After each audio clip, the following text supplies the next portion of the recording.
যে মুজাদ্দিদে জামান আবু বকর সিদ্দিক রহমাতুল্লাহ আলাইহি, বসিরহাট আল্লামা হুজুর রহমাতুল্লাহ আলাইহি, তানারা এই বাংলার মাটিতে সেই কন্যাকুমারী থেকে নিয়ে, বাংলাদেশের বরিশাল থেকে নিয়ে এদিকে আমাদের সুন্দরবন প্রত্যন্ত এলাকা সারা বাংলাতে তানারা খেদমত করেছেন। কে এটা অস্বীকার করবে?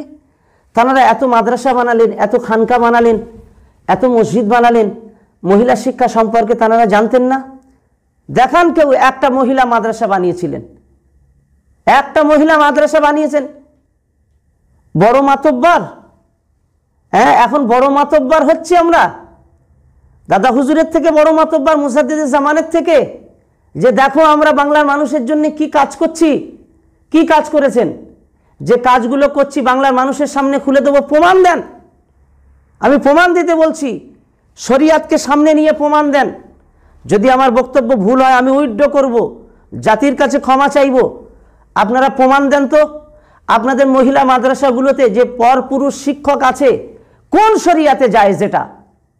সেখানে আইন করা হচ্ছে বিভিন্ন মহিলা মাদ্রাসাগুলোতে যে মায়েরা সেখানে মানে মহিলাদের আব্বারা যেতে পারবে না ভিজিট করার জন্যে, তার মেয়েকে দেখতে যাবে সে বাপ যেতে পারবে না। কারা যাবে? না মায়েরা যাবে। শিক্ষকগুলো সেখানে রয়েছে, সব সেখানে শিক্ষক রয়েছে, শিক্ষিকারা তো নেতৃত্ব নেই, প্রধান দায়িত্বে সেখানে শিক্ষক বেটা ছেলে। তাহলে সেই অফিসিয়ালি দায়িত্বে যদি বেটা ছেলে থাকে, বলে সেই সমস্ত জায়গায় যদি এই মহিলাদের মায়েরা যায়, আম্মারা যায়, তাদের সঙ্গে কথা বলে না? তাদের সঙ্গে গল্পগুজব হয় না? আচ্ছা, এই গল্পগুজব তাদের সঙ্গে কথা বলাটা কোন শরিয়াতে জায়েজ? দেখাতে হবে আপনাদের, জাতির মানুষের কাছে দেখাতে হবে আপনাদের। এখন বিষয় হচ্ছে ভাই, কথা না বললে তো মানুষ পরিষ্কার হয় না। মানুষকে ধোঁকা দেওয়ার একটা সীমা থাকে, সেই সীমা লঙ্ঘন করেছে। আমি কেন কথা বলতে যাব?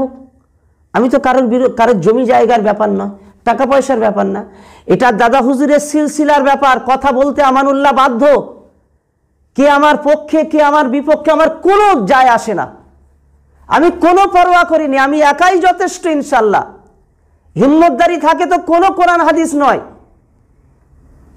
হিম্মতদারি থাকে তো বসিরহাট আল্লামা হুজুরের কেতাবটা অস্বীকার করে দেখান, দাদা হুজুরের ওসিয়াতটা অস্বীকার করে দেখান, ব্যাস তারপরে আলাদা কেতাব আনবেন। আর যদি বলেন না এ দুটো মানি না, তখন কিন্তু আলাদা হিসাব হবে। মনে রাখবেন, আমি স্পষ্ট আবারও বলছি, এই বাংলাতে মুজাদ্দিদে জামানের খেদমত সমস্ত জায়গায় আছে।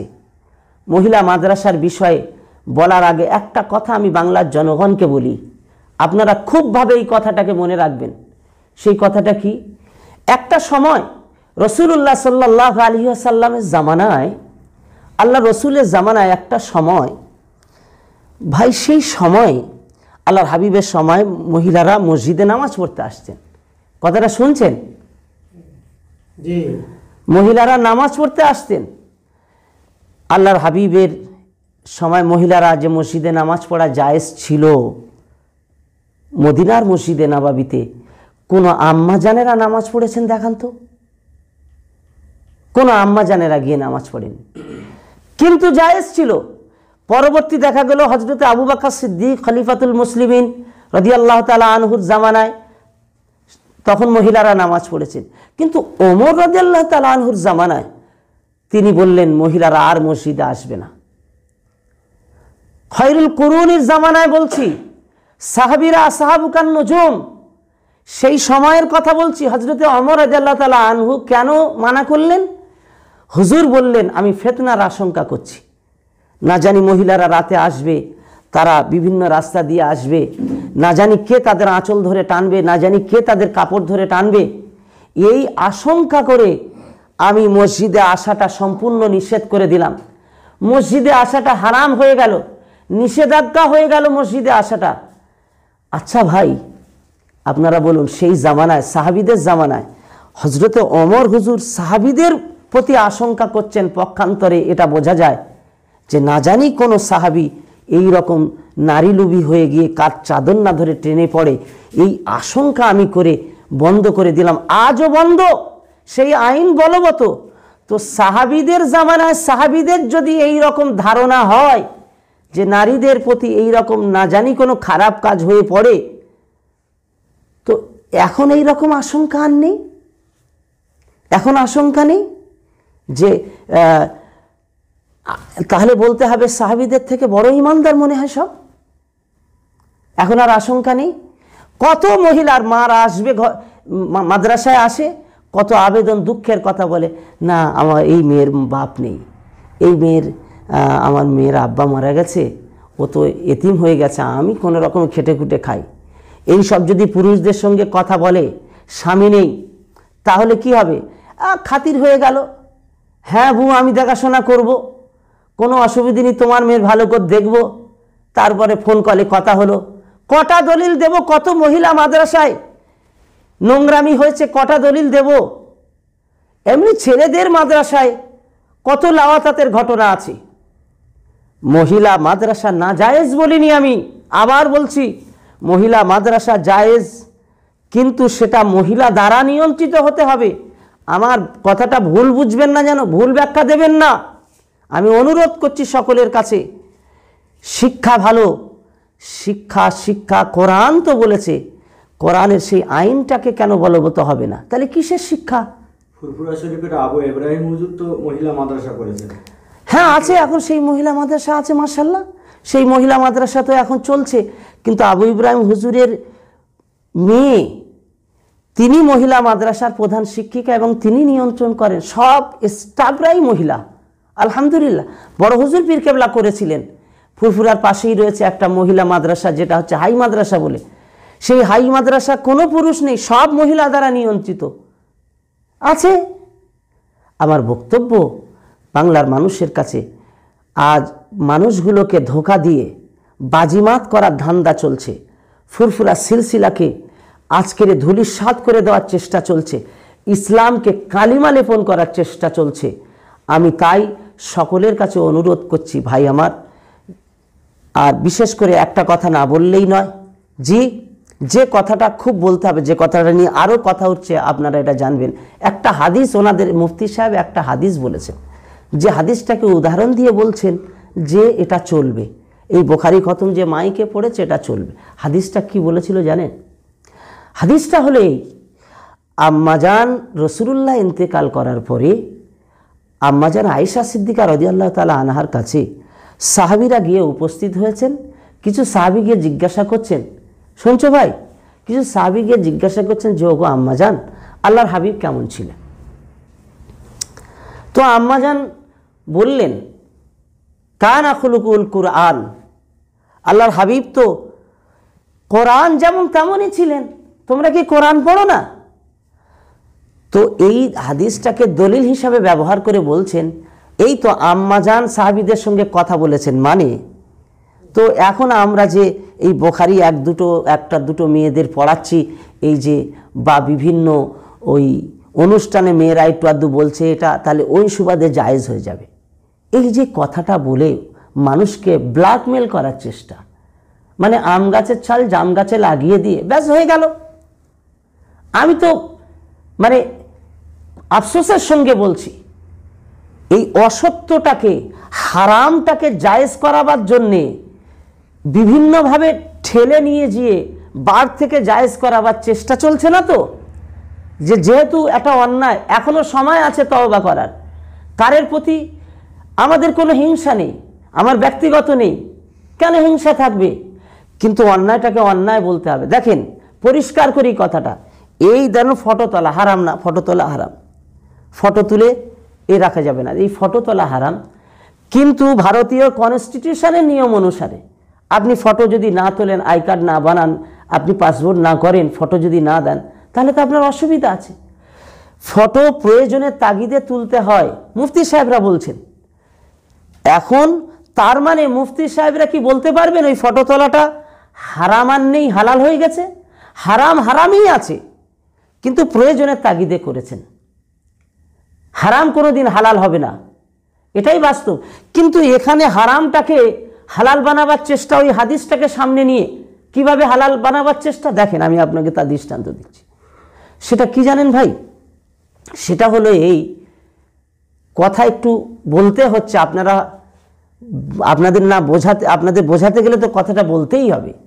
সেটা হলো এই, আম্মাজান আয়েশা সিদ্দিকা রাদিয়াল্লাহু তাআলা আনহা এবং নবী পাকের সমস্ত স্ত্রীরা জগৎ জননী, সকল পুরুষের, সকল মানুষের মা, সকল মুসলমানের মা। তো মা সন্তানের সাথে কথা বলবে, অসুবিধে কি? ওয়াজওয়াজু উম্মাহাতু, নবীর স্ত্রীরা মা। তো নবীর স্ত্রীদের কাছে এই সাহাবীরা তো মহরমের মধ্যে পড়ে, তো তাদের সঙ্গে কথা বললে তো অসুবিধে নেই। তাছাড়া তারা নবীর স্ত্রী, কিন্তু তথাপিও পর্দার আড়াল থেকে কথা বলেছেন। তাহলে পর্দার আড়াল থেকে কথা বলেছেন, প্রয়োজনীয় কথা বলেছেন, হাদিসের কথা বলেছেন। কাদের সাথে বলেছেন? এই সন্তানদের সাথে বলেছেন। যেহেতু নবীর স্ত্রীদের বিয়ে করা হারাম, তারা হারাম যাদের সাথে বিয়ে করা, মুজাদ্দিদে জামান তো তাই বলেছেন, যাদের সঙ্গে বিয়ে করা হারাম তারা পড়াতে পারবে।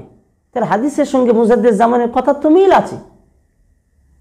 কিন্তু এখানে যেটা হচ্ছে, এই যে পড়ে শোনাচ্ছে, এখানে হাজার হাজার লোক বসে শুনছে মাইকে, এবং ইউটিউবে দেওয়া হচ্ছে, এবং ইউটিউবে ফটো ছাড়া হচ্ছে।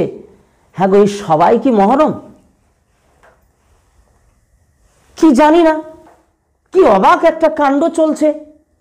আচ্ছা, না দিলে কি হতো বলে বোঝান তো? মাইকে না শোনালে কি হতো, বা লোকের সামনে না পড়লে কি হতো, বা ফেসবুকে ইউটিউবে দেওয়ার উদ্দেশ্যটা কি? লিল্লাহি তাহলে নেই। সুতরাং আমার এইটুকু কথা, কোনো রকমভাবে চলবে না, এই পদ্ধতিটা হারাম। আজও বলছি, আগামীকাল বলবো। আর বসার যদি দরকার হয় ফুরফুরায় চলে আসেন, বসা হবে ইনশাল্লাহ। ফুরফুরা শরীফের মুজাদ্দিদুজ জামানের সিলসিলার পক্ষ থেকে আমি নগণ্য খাদেম বলছি ইনশাল্লাহ। সেদিন মুনাজেরেরা থাকবেন, যারা মুনাজেরা করেন তানারাও থাকবেন, আমি ইনশাল্লাহ উপস্থিত থাকব, সেখানে কথা হবে। আর কেন ফুরফুরা ডাকছি? দাদা হুজুর বলেছেন, ওটাও ওসিয়াতে আছে। তোমরা তো বলো আমরা চোকলা ভক্ত, আমরা ওসিয়াত মেনে চলি। তা চোকলা ভক্ত এসো না, পরের বিরুদ্ধে কাটি মারার আগে এসো, ফুরফুরায় বসা হবে। ওসিয়াতের কথাই তো লেখা রয়েছে যে তোমাদের মতবিরোধ হলে তোমরা এক জায়গায় বৈঠক করবে। তো যে দাদা হুজুর এক জায়গায় বৈঠক করতে বলেছেন, সেই দাদা হুজুরের দরবারে গিয়ে বৈঠক হবে। আমার তো মনে হয় যাওয়ার মতো মুরদ নেই, সেই রাস্তা তো তৈরি নেই, সেই রাস্তা তো রাখিনি, দরবারে যাবে কিভাবে? তো তারপরে বলছে হ্যাঁ যদি যেতে পারো চলো। এই কথাটুকু বলে, এতটুকু চ্যালেঞ্জ দিয়ে আমি কথা শেষ করছি। আর বাংলার সকল মানুষকে বলছি যে আপনারা অবশ্যই এদের বিষয়টাকে আপনারা চিনে রাখুন। এরা আসলে ভালো কাজের কিছু নমুনা দেখিয়ে অন্যায় অপরাধ ভরিয়ে তুলেছে। অসংখ্য আছে এমন, আমি বললে অসংখ্য বলতে পারি, কিন্তু আমার যতটুকু আজকের কথা প্রসঙ্গ ততটুকুই বললাম। এরপরেও যদি বাড়াতে চায় আমি এক এক করে বাংলার মানুষের কাছে তুলে দেবো। আমি জানি জানেন তো, বসিরহাটের মানুষ খুব নরম মনের মানুষ। বসিরহাট উত্তর 24 পরগনার মানুষই বলা যেতে পারে, খুব নরম মনের মানুষ। এরা ন্যায়ের উপরে, হকের উপরে চলে। তাই এদেরকে একরকম দাদা হুজুরের ওসিয়াতকে সামনে নিয়ে কিছু হক কথা বোঝাতে চেয়েছিলেন। সেই হকটাকে, না সত্যিই তো হক, সেই হককে সামনে নিয়ে জানেন তো ব্ল্যাকমেল করা হয়েছে যে বসিরহাট হুজুর আমাদের সব কিছু। এই বসিরহাট হুজুরের কথা মাথা ঢুকিয়ে মানুষকে কিছু কাছে টেনে নিয়েছে। আমি বলছি আগামী দিনে এই মানুষই এনাদের চরিত্র চিনতে পেরে যাবে। এনারা কিভাবে বসিরহাট হুজুরকে সামনে নিয়ে, দাদা হুজুরকে সামনে নিয়ে কিভাবে পাপের কাজ করেই চলেছে, অন্যায় কাজ প্রতিষ্ঠিত করছে। আমার বক্তব্য, কেউ একা পাপ করবে আলাদা কথা, এখানে স্কুল কলেজের কথা আসবে কেন গো? ওসিয়াতের কথা হচ্ছে স্কুল কলেজে হারাম না হালাল, যাওয়া যাবে কি যাবে না, আসলটা ছেড়ে দিয়ে নকলের দিকে যাচ্ছ। স্কুল কলেজে যাওয়া যাবে কি যাবে না ওটা নিয়ে আলাদা বসাবসি হবে ইনশাল্লাহ। যেটা বললাম এইটা আগে ফায়সালা দাও। কিছুদিন আগে দেখেছি, কথায় কথা বাড়ে, কিছুদিন আগে দেখেছি ওনারা এক মহিলা পুষে তাকে দিয়ে খবর প্রচার করাচ্ছে, সম্প্রসার করাচ্ছিল। তুমি শুনেছেন? তোমরা তো মিডিয়ার কাজ করো, শুনেছিলেন? হ্যাঁ, খবর প্রচার করাচ্ছে, মহিলা পুষে খবর প্রচার করাচ্ছে। কিনা বাহাদুরির কাজ করেছে। আহারে ভাই আমার, ওই জন্যে যদি না ঢাকনা খুলি না, ঢাকনা খুললে দেখবে ওই ঢাকনার নিচে কি আছে না, চোখ দিয়ে দেখলে মাথা খারাপ হয়ে যাবে। তাই বলছি উত্তর 24 পরগনার মানুষ যেদিন চিনতে পেরে যাবে ঢাকনার ভিতরে কি আছে, আমাকে বলছিল না পিঠের চামড়ার কথা যে থাকবে না, আমি বলছি তোমাদের, তুমি যে বললে না সানডে মুফতি সাহেব, জেনে রাখো পিঠের চামড়া তো দূরের কথা, জুতোর নিচে ধুলোর মতো করে ফেলবে এই মানুষগুলো, দাদা হুজুরের সিলসিলার ভক্তরা, সত্যটা জেনে ফেললে। এজন্যে যা করছেন করেন, আমার এর থেকে বেশি কোনো কথা নেই। এতটুকুই কথা আমি বাংলার মানুষকে বলে আমি সকলের কাছে আরও একবার বলছি, যদি আমার ওই মশলাগত ব্যাপারে ভুল বক্তব্য হয়ে থাকে, সঠিকটা বলে দিলে আমি বাংলার মানুষের কাছ থেকে কথা উইথড্র করে নেব, ক্ষমা চেয়ে নেব ইনশাল্লাহ।